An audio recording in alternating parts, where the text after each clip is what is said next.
es la nueva conformación que está tomando el mundo en esta globalización, y entre ellas la India, que ha superado en población, y atrás de la India subyace todo un tema muy religioso, muy religioso.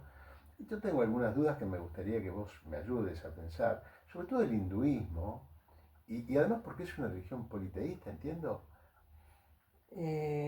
Sí, a ver, nosotros hemos aprendido de la India su configuración a través del colonialismo inglés. Ujú. Entonces hay cosas que traemos ya de base que no son del todo correctas. Por ejemplo, la palabra hinduismo. La palabra hinduismo es una palabra que se le dieron los ingleses a la religión de la casta de los brahmanes. Porque venía del Indo, el famoso río. Claro, porque o sea, habitaban originalmente el Valle del Indo Claro. y los musulmanes en el siglo XVI los llamaron hindus. Ajá. Y después los ingleses en el siglo XIX le agregaron el sufijo ismo, Ajá. hinduismo. Claro. Pero en realidad eso refiere a la religión de los brahmanes, Ujú. que es la casta más educada, digamos. Claro. Pero no representa todo el crisol de tradiciones espirituales que componen a la India. La definen como una religión milenaria. Sí, otro equívoco que a veces tenemos es la palabra religión, Claro. ¿no? ¿No sería religión? Sí, lo que pasa que, a ver, lo que para nosotros es religión, que por lo general se refiere al judeocristianismo, y que es una palabra que se hizo corriente, en realidad se refiere a esa distancia que hay entre Dios y el hombre. Ujú. La palabra religare significa Unir. unir lo sagrado y lo profano. Claro. Que en India, si bien existe esta estructura, digamos, Dios o el absoluto no está lejos. No es una religión en el sentido tradicional de la palabra. ¿Por qué? Porque la religión, como te decía, es una disociación entre lo sagrado y lo profano. En cambio, en India se entiende que Dios o el absoluto está separado de nosotros, pero no por una caída original, Ujú. sino que está separado de nosotros porque está oculto bajo nuestros pensamientos, Ah, qué notable. ¿no? Sí. Es politeísta. Tiene muchos dioses. En un nivel de la sociedad podríamos decir que sí, pero en niveles más elaborados filosóficamente podemos hablar de un enoteísmo o la idea de que hay un Dios único, pero que se manifiesta en una gran diversidad de máscaras. ¿Enoteísmo qué es? Enoteísmo viene de uno, eno Ah, uno, pero tiene la idea de que hay un solo Dios, sí. pero que ese Dios se manifiesta a partir de una gran cantidad de máscaras o una gran cantidad de, sí, hipóstasis o mostraciones. Advocaciones puede ser, ¿no? También Sí, entraría dentro de esto, claro. sí. Viste que Igual, algo parecido que le pasa a la Virgen, que hay distintas, la misma Virgen toma distintas formas.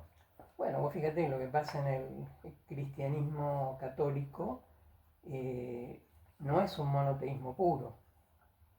¿Por qué? Porque, bueno, se La- adoran a el- santos, bueno, y además la vírgenes. Santísima Trinidad también, ¿no? Sí, bueno, hay un problema teofilosófico, ¿no? Claro, claro.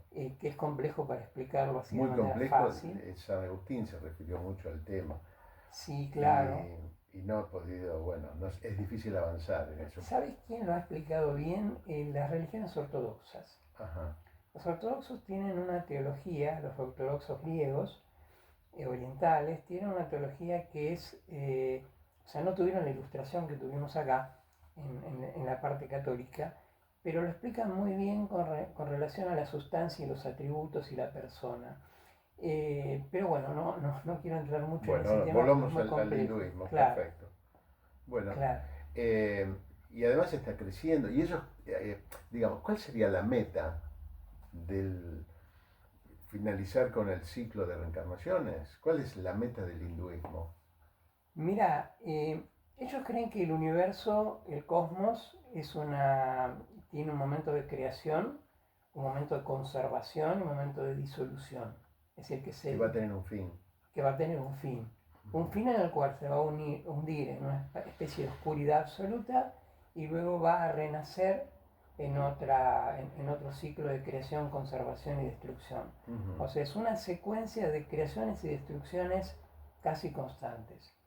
De la misma manera creen que pasa con la existencia de uno, que ellos lo llaman samsara. Ajá.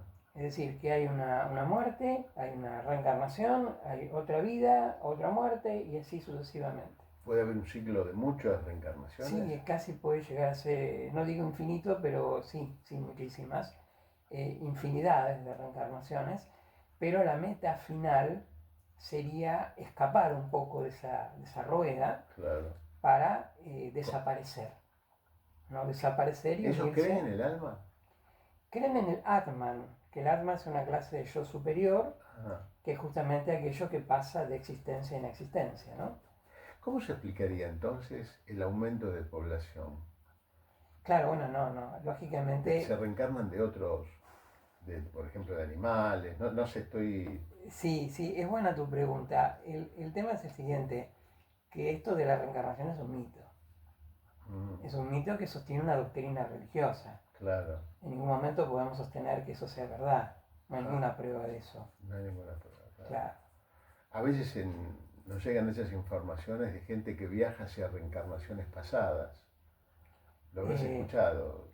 Sí, vidas pasadas. Vidas pasadas. Sí, hay terapias inclusive acá en Occidente sobre mucha romantización de eso, ¿no? Está bien, es bueno que lo aclares todo eso. Sí, de terapia de vidas pasadas.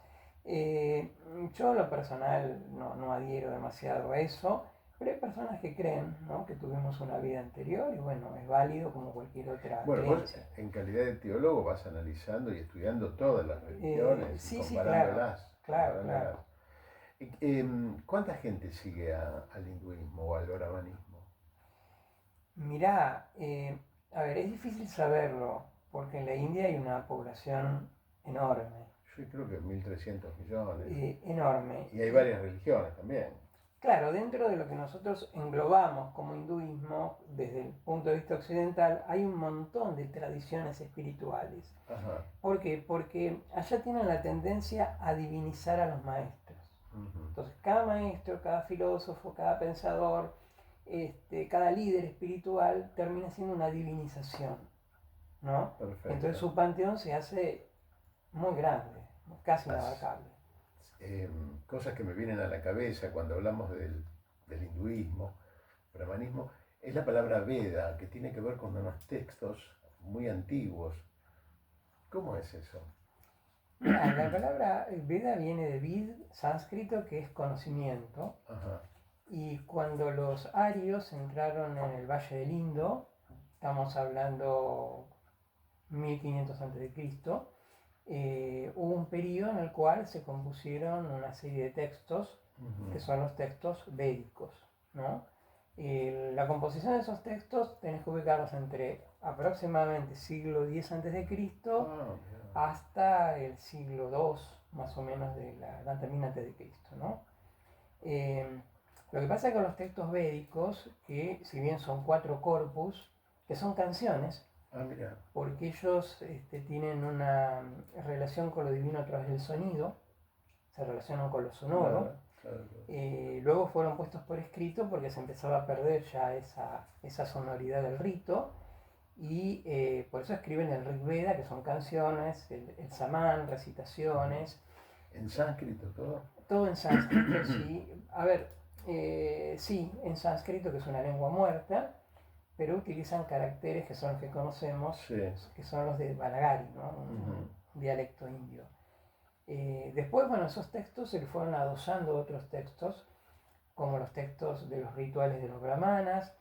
Después aparecen los textos que son las reglas cuando el brahman se retira al bosque a seguir una doctrina. ¿El brahman era? El sacerdote. El sacerdote.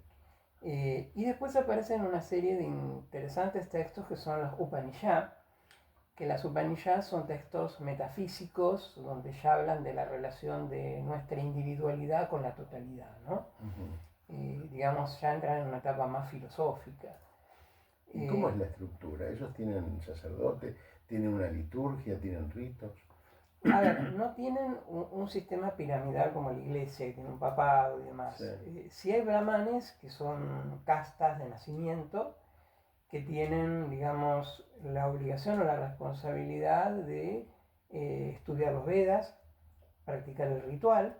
El ritual por lo general es doméstico. Hay templos a distintas divinidades con su propia liturgia, pero por lo general el brahman se dedica a un ritual más privado en la casa, ¿no?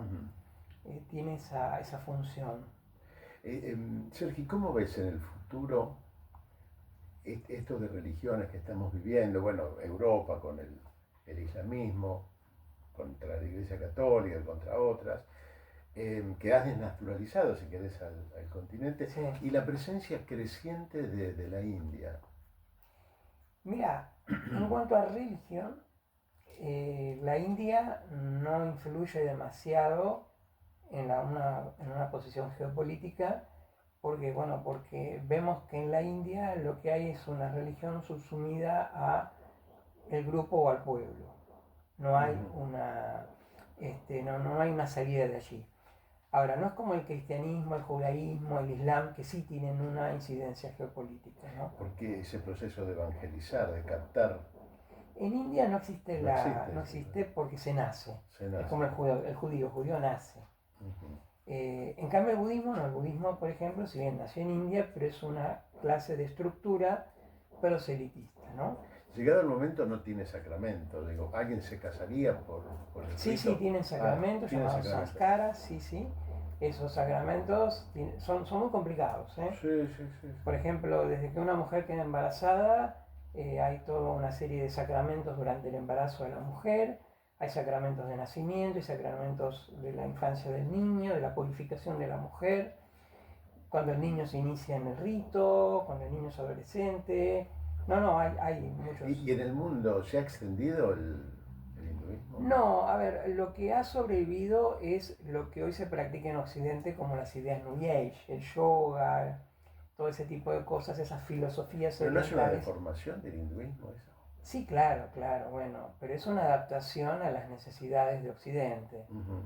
Occidente está necesita esa oxigenación de esa espiritualidad que también se ha romantizado de la India, ¿no?